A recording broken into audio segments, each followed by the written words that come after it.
accidentally bought an apartment for $1 and regretted it. I was just an ordinary office worker living a pretty boring life, but everything changed when I saw an ad online.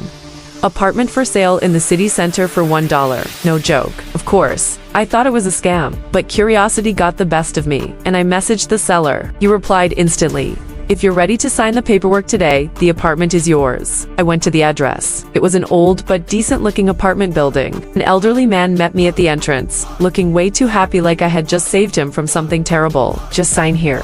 He handed me the papers. I shrugged and signed. I mean, a whole apartment for $1. What's the worst that could happen? The next day, I stepped into my new home. And that's when the nightmare began. There was an old rotary phone in the living room that rang exactly at midnight. Every night, if I picked up, I only heard heavy breathing. The bathroom changed. I left my stuff there in the evening, but by morning, there was a stranger's toothbrush and towel. The neighbors acted weird. The woman from the apartment across the hall whispered as I walked by, "You made a terrible mistake."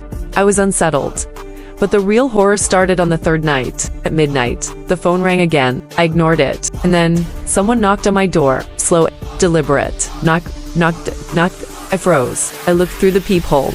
No one was there. But when I turned around, a message had appeared on the mirror: open. I ran to the door, but it wouldn't budge. The windows wouldn't open either. I was trapped. The phone rang again. Heart pounding. I finally picked it up. "Will you return her to us?" a voice asked. "Return? Who?" I shouted. The scratching started. Something was clawing at my door.